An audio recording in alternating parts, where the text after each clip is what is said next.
नमस्कार दोस्तों, मेरा नाम है अंकित और आपका स्वागत है झारखंड समाचार में। आइए जानते हैं 10 मिनट में 20 बड़ी खबरों को। उससे पहले आप ये वीडियो कहां से देख रहे हैं हमें कमेंट में जरूर बताइएगा।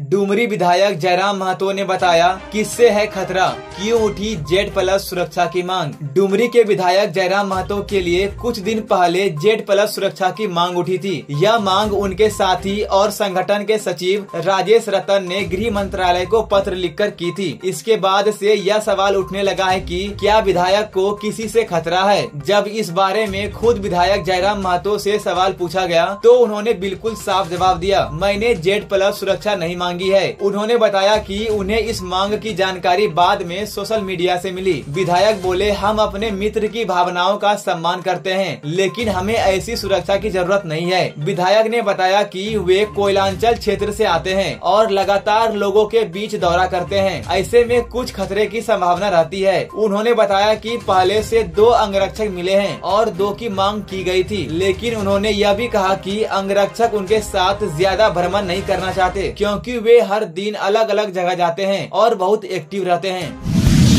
सरायकेला में अंधविश्वास की हद, 3 बहनों ने मिलकर की नानी की हत्या। झारखंड के सरायकेला में अंधविश्वास की एक खौफनाक घटना सामने आई है। यहाँ 3 बहनों ने मिलकर अपनी नानी की धारदार हथियार से हत्या कर दी। यह घटना सोमवार देर रात की है। आरोप है कि बहनों को शक था कि उनकी नानी तंत्र मंत्र करती है और उनके भाइयों की तबीयत खराब कर रही है। इसी शक में उन्होंने अपनी 70 साल की नानी सुमित्रा नायक को मार डाला। जब गाँव के लोग सुबह घर पहुँचे तो बड़ी बहन ने कहा, मुझ पर मंगला माँ का प्रभाव है, मैं नानी को जिंदा कर दूंगी, और लोगों को सबके पास जाने से मना कर दिया। पुलिस ने मौके पर पहुंचकर सबको पोस्टमार्टम के लिए भेजा और तीनों बहनों को हिरासत में लेकर पूछताछ शुरू कर दी। इसमें से 2 बहनें नाबालिग है। बताया जा रहा है कि सुमित्रा अपनी बेटी के घर आई थी और रात में बहनों के साथ झगड़ा हुआ। उसी दौरान उन्होंने नानी पर हथियार से हमला कर दिया, जिससे मौके पर ही उनकी मौत हो गई।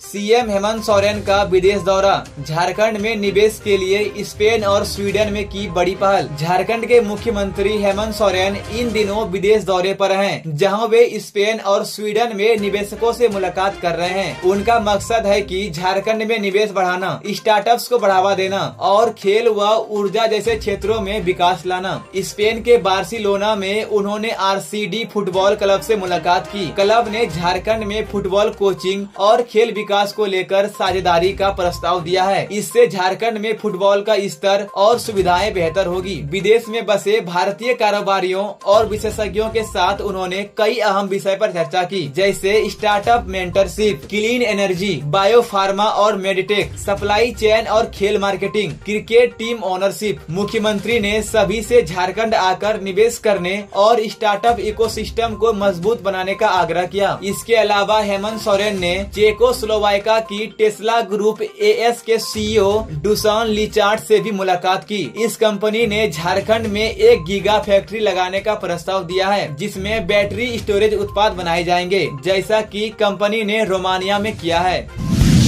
झारखंड में भीषण गर्मी का कहर, कब बरसेगी राहत की बारिश। झारखंड में इन दिनों गर्मी और उमस ने लोगों की परेशानी बढ़ा दी है। चिलचिलाती धूप और गर्म हवाओं के कारण घर से बाहर निकलना मुश्किल हो गया है। मौसम विभाग ने बताया है कि 23 और 24 अप्रैल को भी मौसम गर्म और सूखा रहेगा। उत्तर पूर्वी और दक्षिण पूर्वी हिस्सों में उमस भरी गर्मी रह सकती है। इसके लिए येलो अलर्ट जारी किया गया है। मौसम विभाग के अनुसार 25 अप्रैल से हीट वेव की शुरुआत हो सकती है। खासकर राज्य के उत्तर पूर्वी हिस्सों में लू का असर ज्यादा देखने को मिलेगा। 26 अप्रैल को भी लू का अलर्ट जारी किया गया है। गर्मी से परेशान लोगों को 26 अप्रैल से राहत मिलने की उम्मीद है। उस दिन झारखंड के कई इलाकों में तेज हवाओं के साथ बारिश हो सकती है। कहीं कहीं गर्जन और बिजली गिरने की संभावना है। 28 अप्रैल तक रुक रुक कर बारिश होने की संभावनाएं जताई गई है।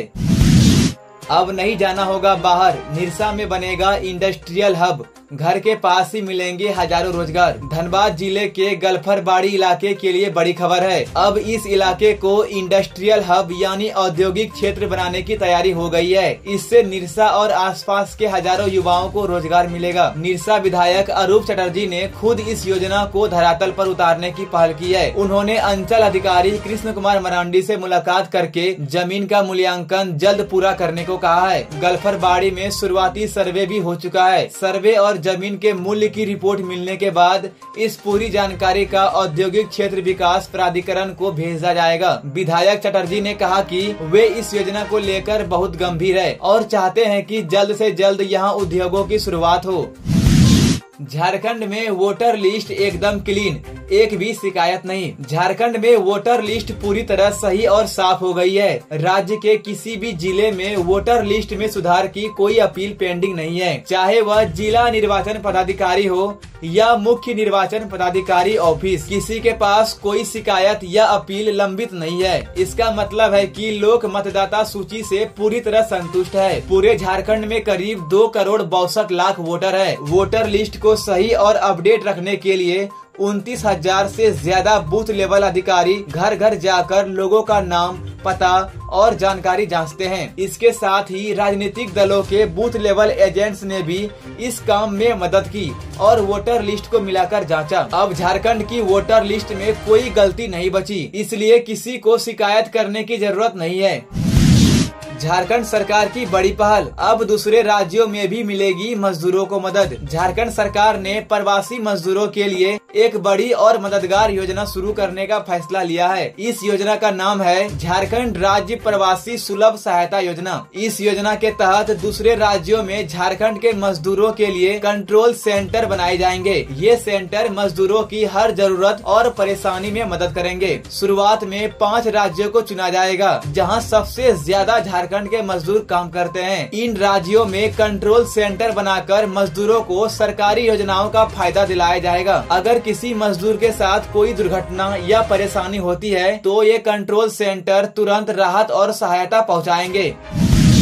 झारखंड में मनरेगा का संकट, मजदूरों की मेहनत की कमाई लटकी। झारखंड में मनरेगा की हालत बहुत खराब हो गई है। मजदूरों को समय पर मजदूरी नहीं मिल रही और जो दुकानदार सामान सप्लाई करते हैं उन्हें भी पैसे नहीं मिल रहे। सरकार की मनरेगा योजना में 2 हिस्से होते हैं, एक मजदूरी के पैसे और दूसरा सामान खरीदने के पैसे। लेकिन अभी झारखंड में दोनों ही हिस्सों में पैसे नहीं आ रहे हैं। पिछले 6 महीनों से सामान खरीदने के लिए पैसा नहीं आया है। पूरे राज्य में 598 करोड़ रुपए की उधारी हो गई है। मजदूरी के लिए भी 13 करोड़ 60 लाख रुपया बकाया है। मजदूरों को 1-2 महीना से पैसा नहीं मिला है। गिद्धौर के वेंडर अजय सिंह का कहना है कि उन्हें 10 महीने से भुगतान नहीं मिला। दुआरी पंचायत के उमेश यादव कहते हैं पिछले साल जून के बाद कोई पैसा नहीं आया। कान्हा चट्टी के मजदूर सुरेंद्र भुइया बताते हैं कि वो बैंक और ऑफिस के चक्कर काटते काटते थक गए हैं। एक मजदूर ने कहा अब तो मनरेगा में काम करने का मतलब है घर का आटा गीला करना।